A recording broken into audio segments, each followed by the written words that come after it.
Halo guys, kembali lagi bersama saya Azu di channel Azunen Review. Nah, kali ini mari kita lanjutkan alur cerita King Mul alias Aku Goblin. Nah, kalau begitu, part ke-8, mari kita mulai.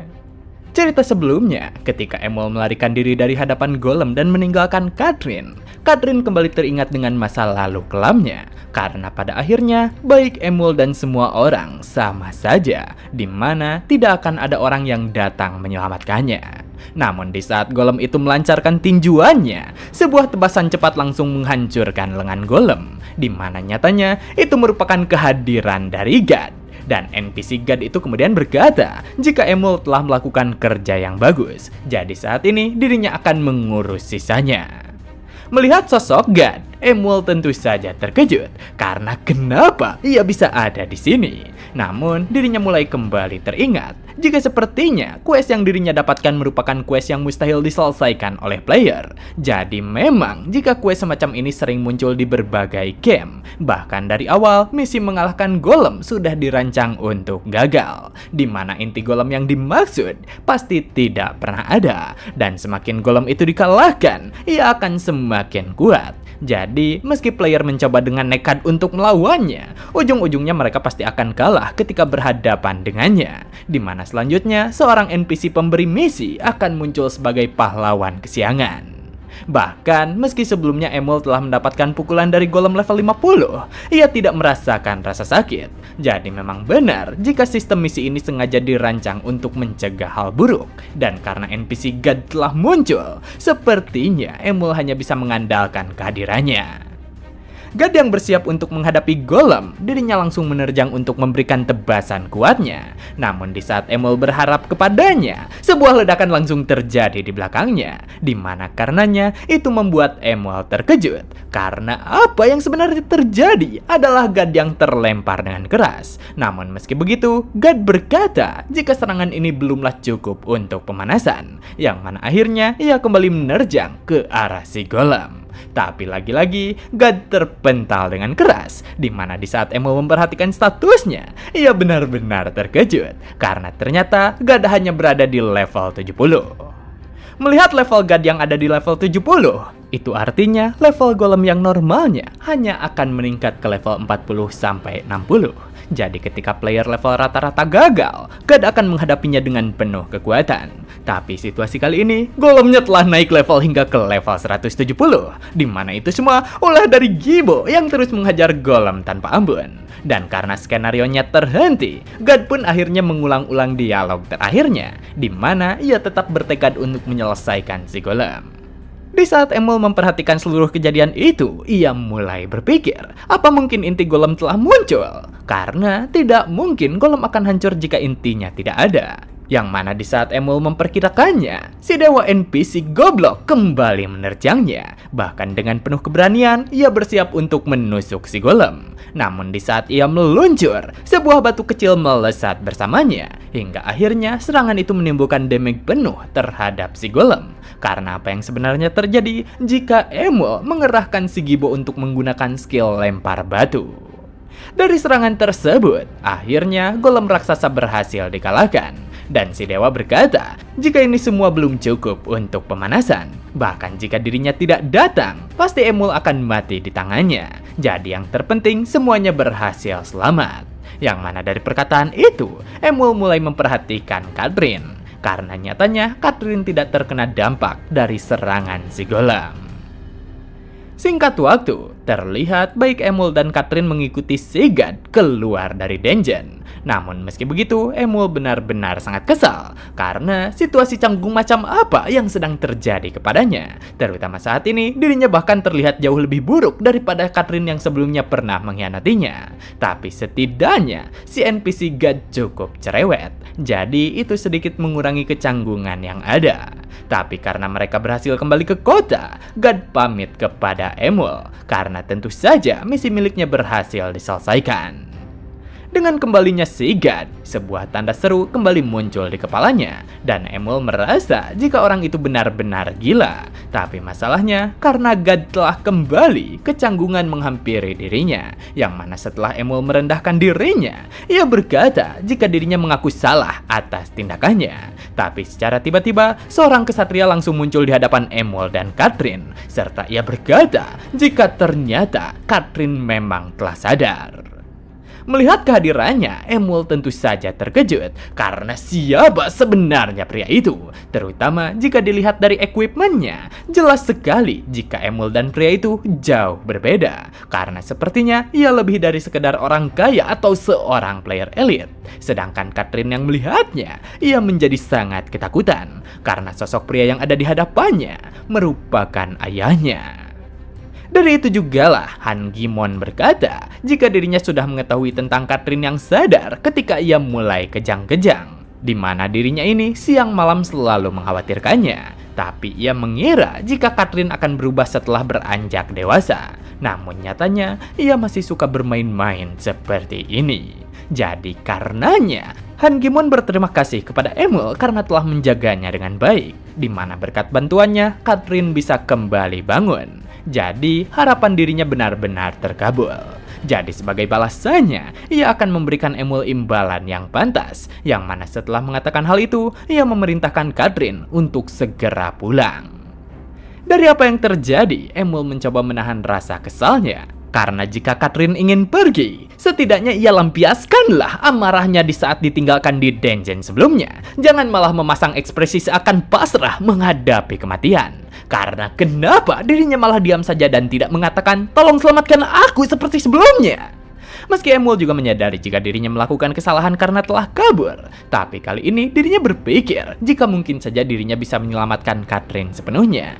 Jadi karenanya Emul berteriak kepada Han Gimon untuk menunggu sebentar. Karena meski dirinya mengetahui pria itu merupakan Presidir Samyong Group, orang yang dikenal ramah, penuh empati, sopan, dan karismatik. Lalu kenapa di saat orang sehebat itu datang menjemput Catherine, ekspresi milik Catherine malah terlihat seperti wajah seseorang yang telah kalah di medan perang. Jadi karenanya ia tak bisa hanya diam saja, yang mana Emul memerintahkan Catherine untuk pergi darinya. Tapi nyatanya semua yang dilakukan oleh Emul hanyalah sebuah ilusi. Karena meski dalam pikirannya ia ingin menolong Catherine, tapi atas dasar apa dirinya dapat mendorong keberaniannya? Terutama ia hanyalah orang yang gampang ingkar janji dan seorang pengecut yang tiada bandingannya. Jadi untuk bermimpi sebagai seorang pahlawan, atas hal apa seorang pengecut dapat melakukan hal itu? Yang mana karenanya Emul mengutuk dirinya sendiri. Karena ia menyadari jika dirinya memang paling cocok untuk menyandang gelar sebagai Goblin Abadi. Dari itu jugalah Catherine dibawa pergi oleh ayahnya. Namun di saat yang bersamaan, para player yang ada di sekitar mulai memperhatikan Han Gimon. Karena bukankah ia merupakan salah satu dari 3 orang yang berhasil menyelesaikan Dark Grid Library? Jadi karenanya orang-orang mulai berkumpul ke arahnya, di mana mereka ingin sekali berfoto bareng dengannya. Bahkan beberapa orang juga penasaran tentang siapa perempuan cantik yang ada di sebelahnya. Dan Han Gimon membalas jika secara kebetulan mereka bertemu dan membentuk party bersama. Jadi ia memperkenalkan Catherine sebagai anggota partinya. Namun selain Han Gimon mengatakan pencitraan seperti itu, ia mengingatkan kepada Catherine jika orang-orang mengetahui Catherine merupakan putrinya, maka Catherine seharusnya mengetahui seperti apa reaksi mereka. Jadi karenanya Han Gimon memintanya untuk tetap diam. Di saat kabar Han Gimon diketahui, setiap player terus mencoba mendekatinya. Sedangkan Emul yang masih terdiam, ia merasakan kehampaan dalam hidupnya. Karena benar juga, jika Catherine merupakan putri kebanggaan dari grup Samyong. Jadi, seburuk apapun nasibnya, dibandingkan dengan kehidupannya sendiri, kehidupan Catherine masih jauh lebih baik. Jadi karenanya Emul sedikit bertanya-tanya, karena kenapa dirinya terus merasa bersalah. Padahal dirinya akan mendapatkan bayarannya. Serta selain itu, seharusnya keterlibatan dirinya dengan Catherine sudah berakhir. Di saat yang bersamaan, tiba-tiba saja Emul dikejutkan oleh kehadiran Pak Tua Seungrul yang ada di gorong-gorong, di mana si Pak Tua itu berkata jika sepertinya tokoh besar telah muncul secara mendadak. Namun Emul kemudian bertanya kepadanya, apakah selama ini si Pak Tua terjebak di sana? Karena meski dirinya di penjara, bukankah terlalu berlebihan dengan penjara yang seperti selokan?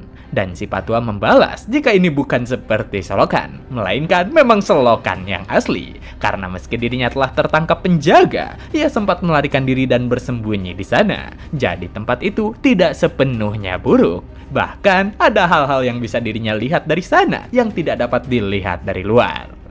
Mengalihkan omong kosongnya, si Pak Tua berkata kepada Emul, jika wanita yang bersama ketua Han Gimon tadi, ketua bilang ia hanyalah rekan party. Tapi kelihatannya wanita itu terluka cukup parah. Yang mana ketika Emul mendengar itu, ia menjadi sedikit panik. Karena sebelumnya, Catherine dijadikan senjata andalannya. Jadi ia berkata, jika sepertinya ia terluka karena telah menghadapi monster dan menimbulkan luka. Jadi kenapa si Pak Tua mempermasalahkan hal itu?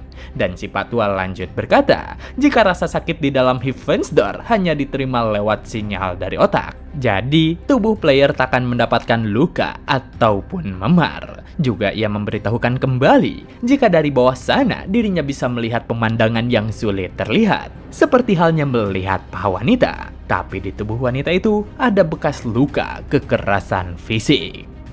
Mendengar hal itu, Emul mengetahui jika permasalahan milik Catherine pastilah rumit. Jadi karenanya Emul mulai bertindak, di mana ia berkata kepada Han Gimon untuk berhenti. Bahkan dengan terang-terangan, Emul mengejek Han Gimon karena berani-beraninya ia menculik seorang wanita. Jadi bukankah dirinya cukup keterlaluan? Dari apa yang dikatakan oleh Emul, Han Gimon membalas dengan senyum. Jika sepertinya Emul mengatakan hal yang tidak berdasar, jadi sebaiknya ia memastikannya dengan benar, karena ucapannya itu bisa menggiring opini buruk.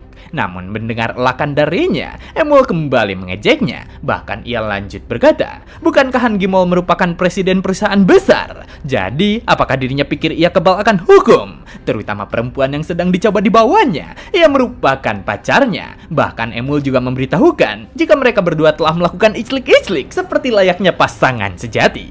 Jadi sebaiknya Han Gimon mengembalikan wanitanya, di mana di saat Catherine mendengarnya, ia menjadi semakin terkejut. Sedangkan orang-orang yang ada di sekitar, mereka menjadi mempertanyakannya, karena apakah kabar itu benar? Karena jika ini benar, ini akan menjadi skandal yang besar. Tapi rekannya membalas jika ini tidak ada bukti. Terutama sebagai perusahaan besar, mereka sudah biasa mendapatkan fitnah semacam ini. Bahkan sepertinya wajah dari ketua Han sendiri sama sekali tidak terganggu.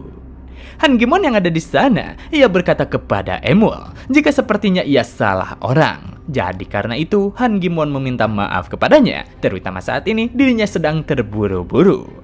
Tapi Emul yang keras kepala tentu saja menyindirnya, karena jika wanita itu bukan pacarnya, lalu siapa dia? Terutama dengan dirinya yang berduaan dengan wanita yang berpakaian semacam itu. Bukankah ia merupakan kakek tua yang cabul?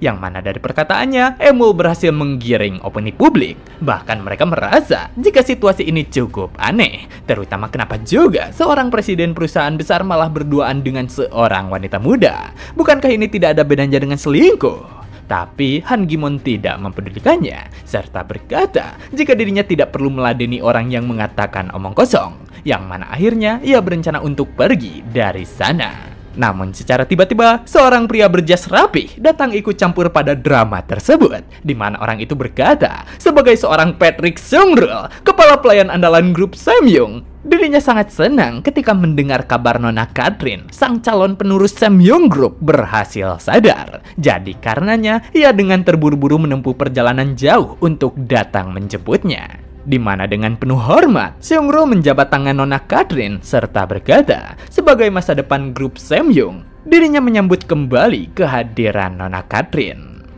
Melihat situasi yang tak terduga, Catherine hanya dapat terdiam karena ia bertanya-tanya tentang apa yang sebenarnya terjadi. Lalu harus bagaimana dirinya merespon semua ini? Dimana karena kehadiran sang penggendong Seungrul, publik kembali terkejut. Karena jika wanita itu merupakan Catherine, bukankah ia adalah putri dari ketua Han Gimon sendiri? Jadi, bukankah ini merupakan berita besar? Terutama sebagai anak dari perusahaan besar dengan kelakuannya yang seperti itu. Bagaimana bisa ia memimpin perusahaan? Bahkan meski sebelumnya Han Gimon berkata jika wanita itu hanya rekan party sementara, sepertinya citra milik Han Gimon benar-benar hancur sepenuhnya. Dan dengan keberhasilannya menggiring opini, Emul pun berkata kepada Han Gimon untuk mengatakan kejujuran. Karena jika dirinya mengakui dengan kegagalannya dalam membimbing anak, meski kegaduhan akan muncul, tapi hal itu pasti dapat diredam dengan baik. Jadi, jika Han Gimon melakukannya, ia bisa membantu memberikan pernyataan jika dirinya salah mengenali wanitanya. Padahal nyatanya, ia tidak memiliki hubungan apapun dengan wanita tersebut. Tapi tentu saja, di balik pernyataan itu, Emul juga akan mengungkapkan jika Han Gimon telah melakukan kekerasan terhadap putrinya. Mendengar apa yang dikatakan oleh Emul, akhirnya Han Gimon menjadi sangat kesal. Karena berani sekali anjing jelata rendahan, masyarakat tolol, menantang seorang presiden perusahaan besar. Jadi karenanya Han Gimon langsung berteriak dengan keras, di mana ia memberitahukan semua orang agar jangan terpengaruh dengan omong kosongnya. Terutama tentang orang yang mengaku sebagai kepala pelayan Samyung Group dan wanita yang dibawanya. Mereka merupakan komplotan yang ingin menjebak dan memerasnya. Jadi karenanya ia takkan pernah goyah dalam ancaman seperti ini, karena dirinya merupakan gambaran dari Samyung Group itu sendiri. Dan atas penghinaan tersebut, ia memutuskan untuk menyingkirkan mereka bertiga serta membuktikan jika tidak ada satupun dari mereka yang memiliki hubungan dengannya. Hanya saja sebelum Han Gimon berhasil melayangkan serangan, tiba-tiba saja sang kesatria kesiangan langsung memukul Han Gimon dengan tongkat saktinya. Dari apa yang terjadi, Han Gimon terhempas cukup jauh. Dan Emul yang melihat kejadian itu, ia tentu saja sangat senang karena si Gibo melakukan hal yang mantap. Namun, dirinya tiba-tiba dikejutkan dengan pergerakan si Gibo. Karena kenapa ia mencoba mendekatinya? Dan jika orang-orang mengetahui jika dirinya sekelompok dengan orang yang menghajar presidir Samyung Group, dirinya pasti akan dihujat habis-habisan. Jadi akhirnya Emul menggunakan teknik Goblin Throwing untuk menyingkirkan si Gibo.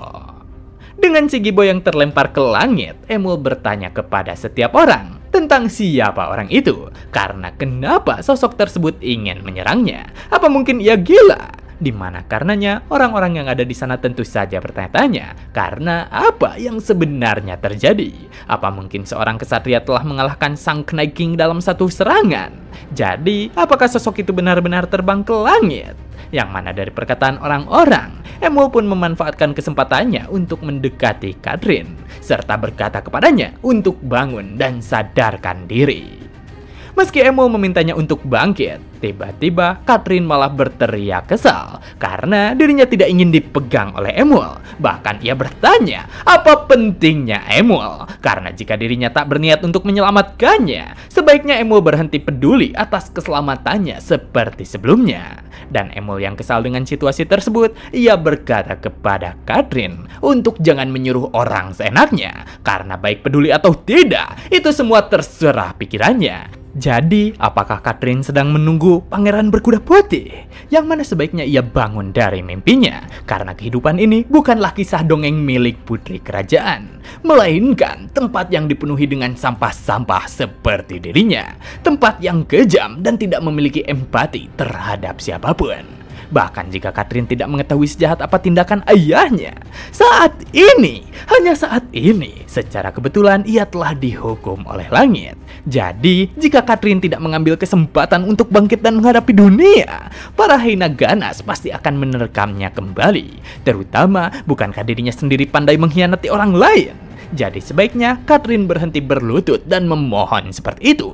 Melainkan lampiaskanlah kekesalan miliknya dan pukul ayahnya sekeras mungkin. Seperti halnya seekor goblin.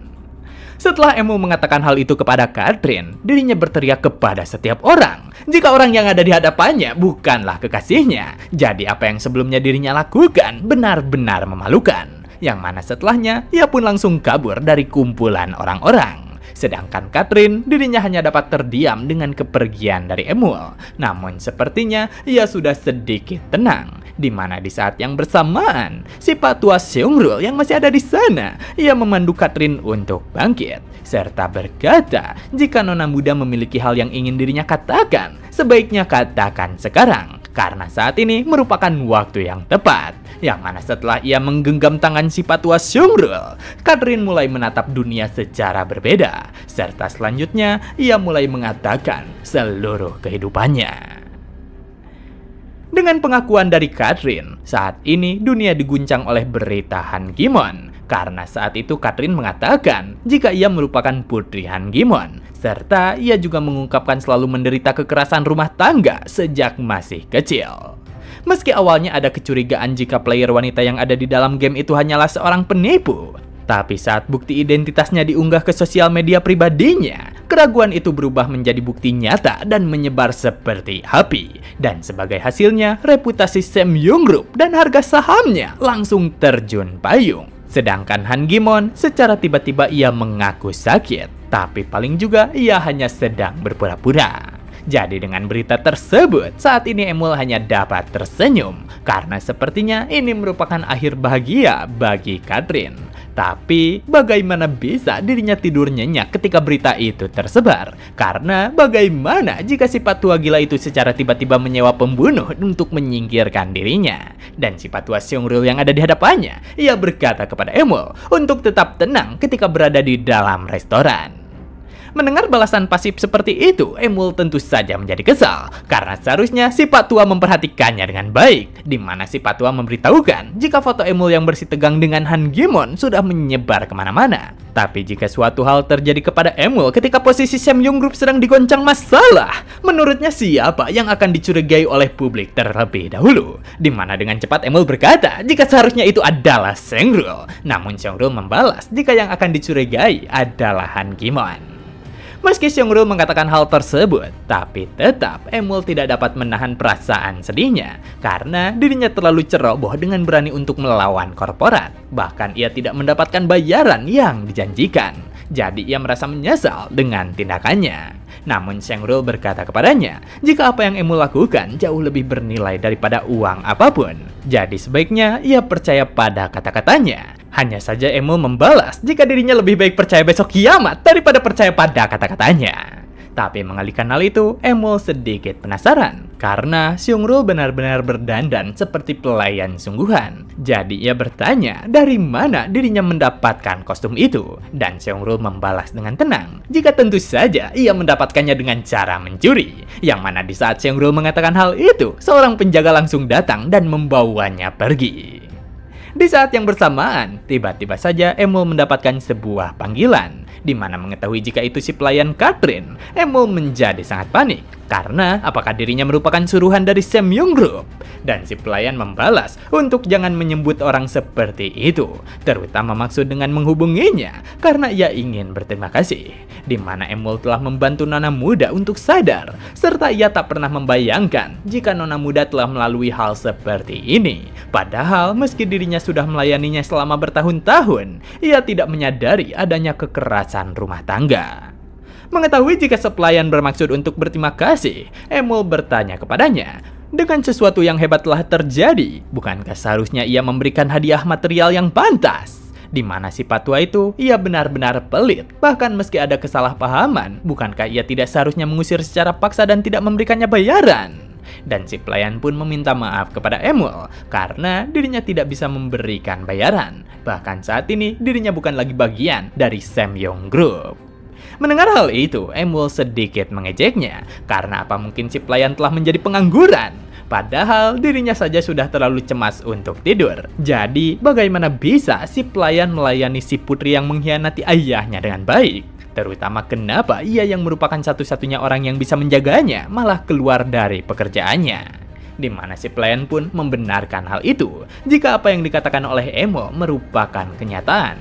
Tapi tidak hanya Nona muda saja, setiap orang di dunia ini yang peduli kepadanya pasti merasa cemas. Mereka cemas apakah Nona muda akan dicelakai karena telah menghina Presdir. Jadi atas hal tersebut, ia akhirnya membawa Nona muda keluar dari kediamannya dan mulai melakukan streaming di Afrika TV. Bahkan ia juga telah menghabiskan seluruh tabungannya untuk mengatur studio streaming, di mana saat ini semua mata tertuju kepadanya. Jadi ketenarannya saat ini mungkin bisa sedikit melindunginya dari bahaya. Tentu saja ketika live stream berlangsung tidak ada yang bisa menyentuhnya. Tapi jika suatu hari Nona muda tidak live stream tanpa pemberitahuan, berarti ada sesuatu yang telah terjadi kepadanya. Bahkan meski ia tidak suka, Nona muda tetap melakukannya dengan berani. Yang mana ketika Emuel melihat live stream tersebut, ia cukup terkejut. Karena bagaimana bisa putri korporat menahan semua itu sampai sekarang. Jadi meski kebahagiaan dari Nona muda cukup terlambat, tapi setidaknya ia akhirnya mendapatkannya kembali. Mendapatkan kembali segala hal yang telah dirampasnya. Di mana semua hal ini berkat bantuan dari Emuel. Jadi karenanya si pelayan berterima kasih dengan tulus terhadapnya. Mendengar terima kasih seperti itu, Emuel langsung tersipu malu. Bahkan demi mengalihkan hal itu, ia meminta si pelayan untuk bersikap seperti biasanya. Karena perlakuannya kali ini benar-benar aneh. Serta ia menambahkan, jika si pelayan bersyukur, setidaknya ia memberikan uang atau semacamnya. Dan si pelayan membalas jika dirinya sudah mengirimkannya ke mailbox milik Emuel. Meski itu bukan uang, tapi ia yakin jika Emuel akan menyukainya. Karena itu merupakan hadiah yang disiapkan oleh Nona muda sendiri. Jadi setelah si pelayan mengatakan itu semua, ia langsung menutup panggilannya. Dengan itu jugalah si pelayan kembali memperhatikan Nona mudanya, di mana saat ini ia benar-benar terkejut dengan Catherine yang terfokus pada live stream. Sampai-sampai ia melakukan apapun yang diminta oleh para penontonnya. Tapi melihat aksinya, si pelayan menyadari sesuatu. Karena sepertinya Nona muda bukan ditakdirkan untuk menjadi pewaris, melainkan menjadi seorang perintis dan seorang yang akan menjadi konglomerat itu sendiri. Kembali ke sisi Emuel, terlihat jika dirinya telah tiba di area mailbox. Dan ketika ia bertemu NPC Rachel, ia bertanya kepadanya jika seharusnya ada parcel untuknya. Jadi, ia ingin Rachel untuk menanganinya dengan hati-hati.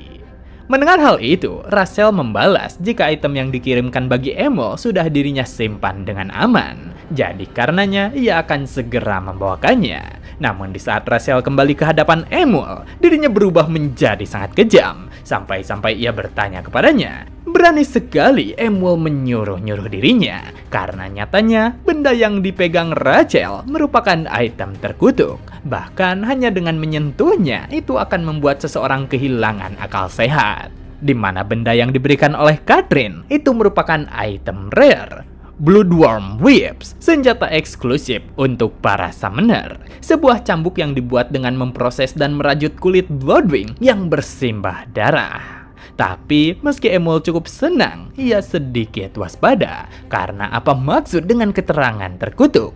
Apa mungkin dirinya akan menjadi seperti Rachel jika menggunakannya? Jadi karenanya Emuel sangat kesal terhadap Catherine karena telah memberikan item terkutuk. Dan begitulah part kali ini telah selesai. Jangan lupa like jika kalian suka dengan konten yang kami bawakan. Serta terima kasih banyak kepada kalian semua yang telah menonton video kali ini. Saya Azu dan sampai jumpa kembali di video berikutnya.